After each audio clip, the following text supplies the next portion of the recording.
Hey everyone, welcome back to Corporate Dakota, the place where we uncover the real stories behind corporate filings. And today we are diving into Cactus Inc.'s annual report, a document that promises to be a wild ride through the oil services world with some interesting financial outcomes and a whole lot of legal and business maneuvering. So buckle up because we are about to decode it all. Before we jump into the nitty gritty, make sure you are subscribed because we are digging deep into these financial documents to bring you the most straightforward insights possible.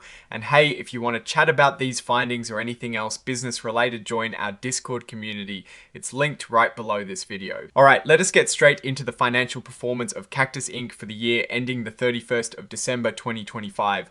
This is where the real story unfolds. Looking at the top line, Cactus Inc. reported total revenues of over $1 billion, which is a decrease of about 4.5% from the previous year. This drop comes mainly from their spoolable technology segment, which saw a nearly 10% dip in revenue that is a significant bite out of their business, and it seems tied to lower activity in the oil and gas industry, specifically in their domes. TIC operations. Their pressure control segment, which is usually the bigger earner, also saw a small revenue decrease of just under 1%.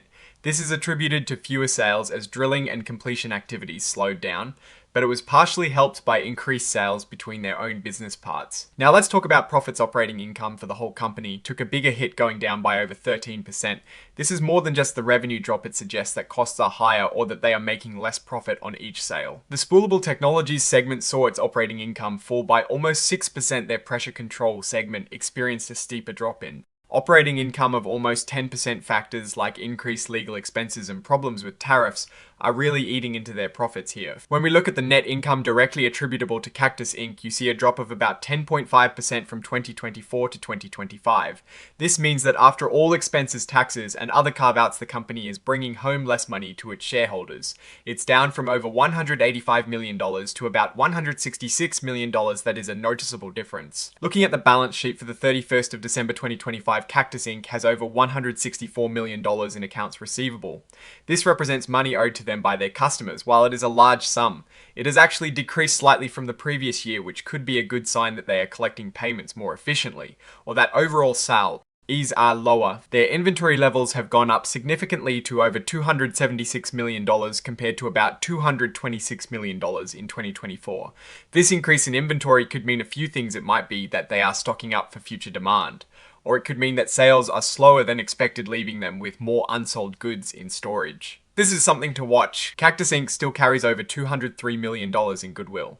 This is an intangible asset that represents the value of an acquired company beyond its identifiable net assets. It has remained steady, indicating they have not made any major acquisitions or impairments to this asset recently. Now, this is a complex one. A liability related to a tax receivable agreement stands at over $241 million.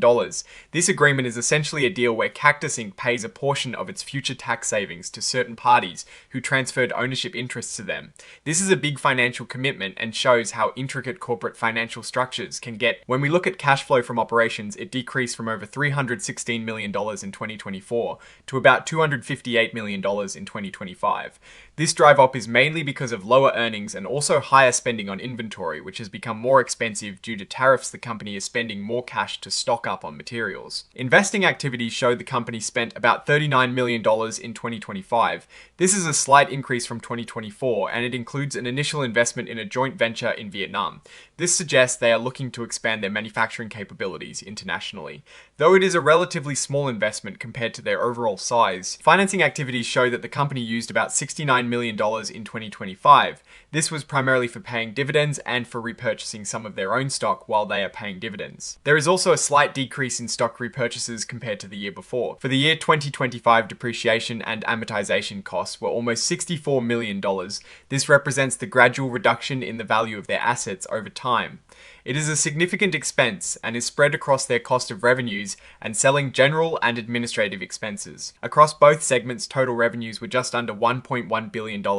This is a slight decrease of around 4.5% from the prior year, which is primarily driven by the spoolable technologies segment, seeing a 9.5% drop. Looking at segment profit, the pressure control segment brought in nearly $190 million, while spoolable technologies contributed about $98.7 million. However, both saw declines in profit compared to the previous year. Pressure control was down 9.9% and spoolable technologies was down 5.9%. Corporate expenses, however, jumped up by a significant 46.5%. This increase is largely due due to professional fees associated with a major transaction. The Baker Hughes deal, this means while their core business is facing some headwinds, they are also investing heavily in strategic moves. Income tax expense was about $59 million for 2025. This is a decrease from 2024, which is somewhat expected given the lower overall income. The effective tax rate is around 22.6%, which is fairly standard. Now let's talk about the risks. The company frankly states its heavy reliance on the oil and gas industry. This means that when oil and gas prices are volatile, or when companies in that sector cut back on spending, Cactus Inc. feels it directly. They are also exposed to risks from new technologies, increased competition, and global trade policies like tariffs, which are specifically mentioned as impacting their costs. Cybersecurity is also a big concern. They acknowledge that a failure of their AT systems or a successful cyber attack could seriously disrupt their business and hurt their reputation. This is a pretty standard risk for most companies today, but it is good they are upfront about it. A major development is the Baker Hughes transaction, where Cactus Inc. acquired a 65% stake in Baker Hughes Pressure Control LLC. This is a significant move to expand their international presence, particularly in the Middle East. However, the report is very cautious about this, stating they may not realize all the anticipated benefits and that integration could be challenging. This is a classic example of a company being honest about the potential downsides of a big acquisition. And here is a classic risk for many businesses. They are dependent on a few large customers. Losing even one of them could seriously impact their bottom line. Now, for my take on all of this, Cactus Inc. is in a tough but potentially rewarding industry. Their reliance on oil and gas makes them very sensitive to market swings we saw. Revenue declines in 2025, likely due to lower oil price, and E&P spending cuts. The increase in inventory is a bit concerning. It could signal slower sales or just preparations for future business, but it definitely ties up cash. The big jump in corporate expenses due to the Baker Hughes deal and the ongoing mention of tariffs are clear pressure points on profitability. The acquisition of the Baker Hug. Pressure control business is a huge strategic play for them. This could be a game changer for international growth, but the report is quite clear that there are significant integration risks and that they might not get all the expected benefits. This is a smart move to diversify, but it also comes with a lot of unknowns for the company. The big challenge will be managing these new international operations effectively, while also navigating the volatility. Oil and gas market overall. Cactus Inc. is navigating a complex landscape.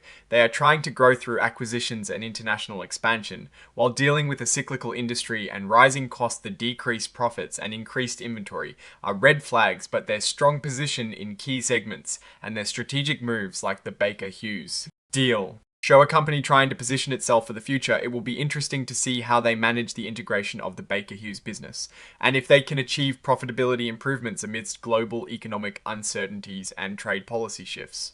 Alright, that is our decode of Cactus Inc.'s annual report. What do you think about their financial performance and their strategic moves? Let us know your thoughts in the comments below. If you found this breakdown helpful, hit that like button and subscribe for more insights into corporate filings. And don't forget to join our Discord community linked in the description for more discussions. Thanks for watching, and we will see you in the next one.